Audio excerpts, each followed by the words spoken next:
नमस्कार दोस्तों, मेरा नाम है अतुल वर्मा और स्वागत है आप सभी का हमारे YouTube चैनल अतुल वर्मा में। और आज की इस वीडियो में हम पढ़ने वाले हैं अभिवृत्ति एवं विकास। चाहे यूपी टेट का एग्जाम हो, चाहे सीटेट का एग्जाम हो, चाहे सुपर टेट का एग्जाम हो, सभी एग्जाम के लिए ये जो टॉपिक है अभिवृत्ति एवं विकास बहुत ही ज़्यादा महत्वपूर्ण है।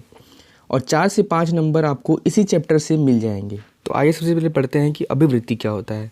अभिवृत्ति को पढ़ने से पहले अगर हम इस फिगर को देखें तो आप देख सकते हैं कि पहले बच्चा छोटा है, थोड़ा सा उसका आकार बढ़ता है, फिर बढ़ता है और धीरे धीरे इसका आकार बढ़ता जाता है। तो यही होता है वृद्धि। जब हमारे शरीर की संरचना या आकार बढ़ना शुरू होता है तो उसे वृद्धि कहते हैं या अभिवृद्धि कहते हैं या ग्रोथ कहते हैं। वृद्धि का मतलब ही होता है शारीरिक विकास, वृद्धि का मतलब ही होता है फिजिकल ग्रोथ। इसके अगर कुछ पॉइंट को पढ़े तो पहला पॉइंट में लिखा है कि वृद्धि का स्वरूप बाह्य होता है, यानी कि इसको हम देख सकते हैं, ये बाह्य रूप से इसका विकास होता है। दूसरे पॉइंट में लिखा है वृद्धि कुछ समय के बाद रुक जाती है।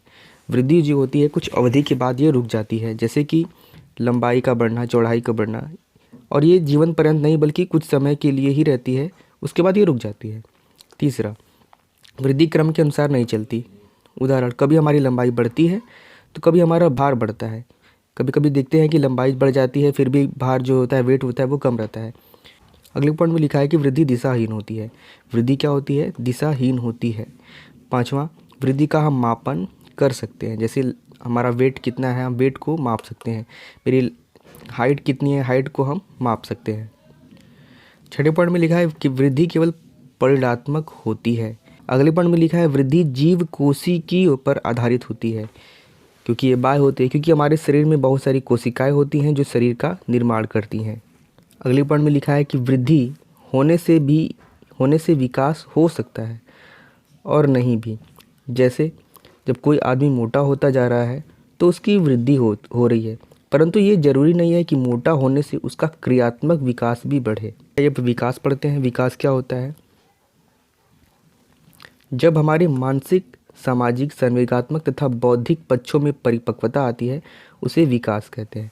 विकास का मतलब होता है मेंटल डेवलपमेंट। इसके पॉइंट को पढ़ते हैं। विकास का स्वरूप आंतरिक एवं बाह्य दोनों होता है। आंतरिक भी होता है और बाह्य भी होता है, जैसे मस्तिष्क और भाषा ज्ञान। दूसरा है कि विकास जीवन भर चलता रहता है। ये निश्चित अवधि तक नहीं बल्कि जीवन भर चलता रहता है। विकास जो होता है माँ के गर्भ से जीवन पर्यंत चलता रहता है। तीसरा पॉइंट है विकास में निश्चित क्रम होता है, जैसे कि हमें अपना जितना विकास करना होता है उतना हो जाता है। मानसिक विकास, सामाजिक विकास, जितना हम चाहेंगे उतना ही होगा। अगले पॉइंट में लिखा है विकास की एक निश्चित दिशा होती है। ये दिशाहीन नहीं होता है बल्कि एक निश्चित दिशा में विकास होता है। अगला पॉइंट है कि विकास का हम सीधे सीधे मापन नहीं कर सकते। जैसे हम सामाजिक विकास को नहीं माप सकते, नैतिक विकास का मापन नहीं कर सकते।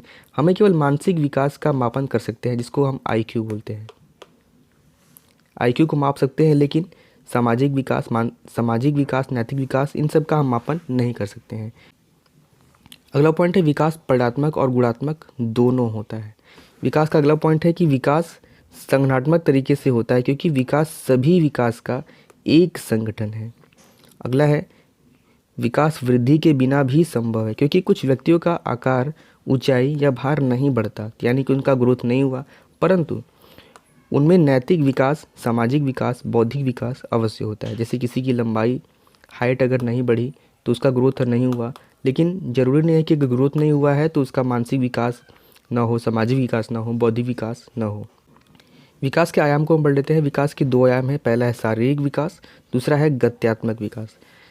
तो गत्यात्मक विकास क्या होता है? यह एक तरह के बालक के शारीरिक विकास से ही जुड़ा है। यह मसल्स, हड्डियों की क्षमता और उन पर कंट्रोल करने से संबंधित होता है। जैसे कि गामक विकास में बालकों के चलने, दौड़ने, कूदने, भोजन करने आदि विषय को शामिल किया गया है। इसको भी 2 भागों में बांटा गया है, fine motor skill and gross motor skill. Fine motor skills में क्या होता है? यहाँ पर मसल्स का कम यूज होता है, जैसे कि लिखना, कलर करना, कटिंग करना, बेकिंग चपाती। और ग्रॉस मोटर स्किल, इसमें मसल का ज़्यादा यूज होता है, जैसे कि स्विमिंग, अगर हम तैरेंगे तो ज़्यादा मसल्स का यूज होगा, जंपिंग और रनिंग। इसके कुछ पॉइंट है: मानसिक विकास, संज्ञानात्मक विकास, सामाजिक विकास, सार्वजनिक विकास, नैतिक विकास। आई होप कि ये वीडियो आपको बहुत अच्छा लगा होगा। वीडियो अच्छा लगा तो लाइक करिएगा, वीडियो को शेयर भी कर दीजिएगा, और अगर अपने चैनल पर नए हैं तो चैनल को जरूर सब्सक्राइब कर लीजिएगा। Thank you.